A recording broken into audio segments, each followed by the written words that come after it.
Hey, bonjour tout le monde, j'espère que vous allez bien. Bienvenue dans une nouvelle vidéo dédiée à AWS. C'est la troisième vidéo. On avait vu lors de la vidéo précédente comment créer un utilisateur ayant un rôle d'administrateur, donc qui nous permet d'éviter le fameux compte root.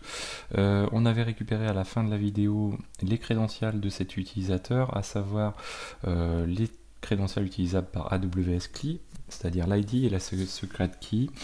Donc tout ça, on va l'utiliser, on va se rendre sur une machine ici. Donc moi j'ai pris à gauche ma machine en question, à droite j'ai mon fichier crédential qui est ici, que je vais réutiliser plus tard.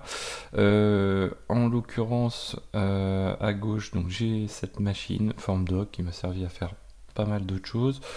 On va l'utiliser pour faire donc notre installation. On va checker déjà Python. Est-ce qu'on a la version 3?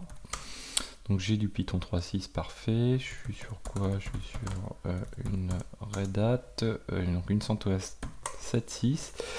Donc là on va faire on va checker rpm-qa python 3-pip. Donc on va checker si pip est installé. Donc pip est installé, c'est parfait. Donc si on fait un pip 3 installe AWS CLI. Donc là c'est parti, donc il va s'installer assez rapidement.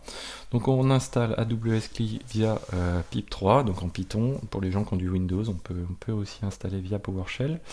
Et ensuite on va checker donc AWS-version pour vérifier que notre install s'est bien déroulé. Après donc on va utiliser notre utilisateur, donc moi j'ai créé Xavkey avec son ID et sa clé, sachant que derrière on va donc AWS CLI fonctionne par profil, donc on peut avoir plusieurs profils sur cette même machine pour un même utilisateur système, et derrière on peut switcher sur les profils en question. Nous on va configurer notre profil par défaut, donc alors ça va se terminer. On va utiliser notre profil par défaut. On peut créer des profils. Alors permission deny, ok, on va se le faire comme ceci, pas grave. Voilà. Donc on peut utiliser donc différents profils. Donc pour ça on va utiliser AWS configure. AWS configure, on peut lui passer --profile. Donc si on est sur AWS configure tout court comme on va le faire, donc on est sur le profil par défaut. Et si on fait un AWS configure --profile, on va spécifier le profil qu'on veut créer, par exemple access admin. Et derrière toutes les commandes, une bonne partie des commandes AWS, il faudra, quand on a un profil spécifique, spécifier ce profil, ou sinon utiliser des variables d'environnement pour pouvoir le faire. Alors là ça doit se terminer, voilà. Donc si je fais maintenant AWS --version, voilà, donc là j'ai bien ma console AWS CLI qui est installée. Si je fais un AWS donc configure help, donc il n'y a pas de tiret sur la console AWS, on n'a pas de tiret-help, mais help tout court. Vous voyez que ça reprend vraiment la mise en page de man classique sous Linux, donc ça c'est très très cool. Et vous retrouvez le classique help avec les différents blocs, donc le synopsis, la description, les variables, etc. etc. Donc nous on va faire un AWS configure tout court comme ceci. Et donc là vous voyez que AWS CLI me demande l'ID. Donc l'ID, quand on regarde ici, donc c'est pas le username, hein, c'est bien l'ID en question, donc qui est cet élément ci, que je me trompe pas. Voilà. Donc nous on n'avait pas de password, donc c'est le virgule, toc, ici cet élément-ci. Ensuite on a la clé, donc la clé qui nous est demandée. Tchouk. Voilà, après il nous demande la region name, donc vous voyez qu'on reprend le format classique. Moi je me mets sur la region name Paris, parce que voilà, c'est plus adapté. Et ensuite on peut choisir l'output format par défaut, on peut le laisser à none également, ça peut être YAML, texte, JSON ou autre, on va mettre du JSON. Voilà, donc là, qu'est-ce que ça m'a fait cet élément-là? Si je me rends dans la home de mon user, alors j'ai plein de bazar, mais j'ai un répertoire caché .aws. Dans ce .aws, j'ai deux fichiers.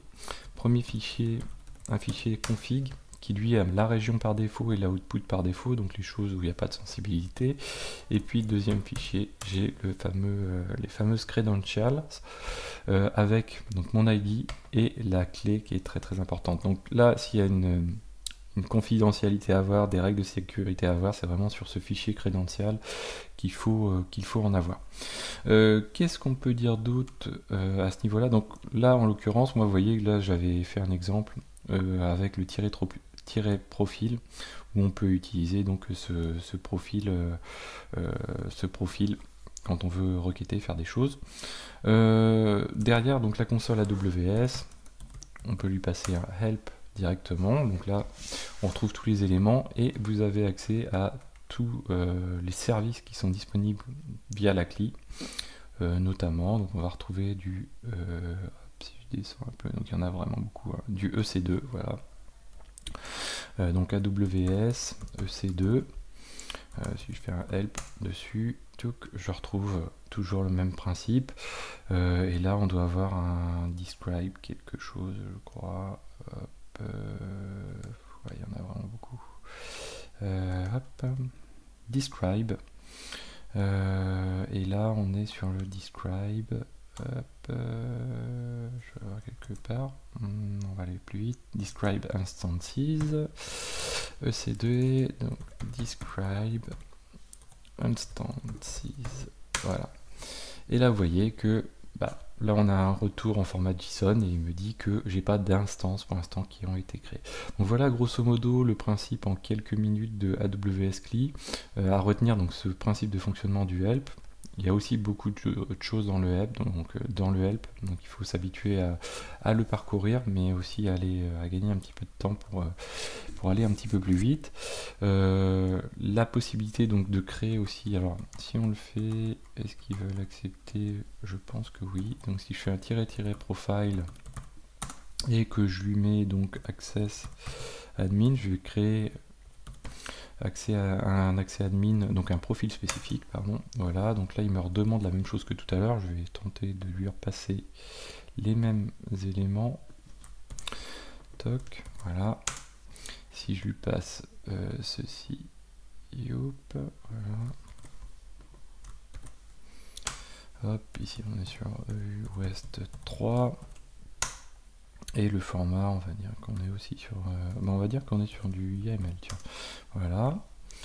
Et bien vous voyez que ça a fonctionné. Donc du coup, là, si je veux faire un AWS Describe Instances, je peux l'utiliser avec mon profil. Access admin, pas access d'ailleurs. Connu output type.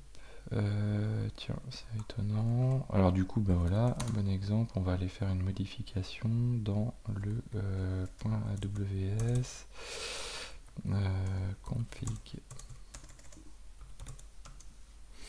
Donc j'ai ici, du coup, vous voyez que j'ai deux blocs qui ont été créés, hein, c'est du format init, et ici on va lui passer JSON. Je suis assez étonné parce que normalement le YAML fonctionne. Voilà, bon. Et voilà, et du coup on a le même résultat, sauf que là vous voyez qu'on a attaqué la même requête, en gros on a passé la même commande, mais cette fois-ci avec le profil Access Admin. Voilà, donc j'espère que cette vidéo vous a plu. On va rentrer petit à petit dans le détail, ne vous inquiétez pas. N'hésitez pas à vous abonner, à mettre des pouces bleus. N'hésitez pas aussi à commenter pour me dire ce que vous en pensez, pour compléter aussi notamment. N'oubliez pas le Tipeee, et je vous dis à très bientôt sur Xavki.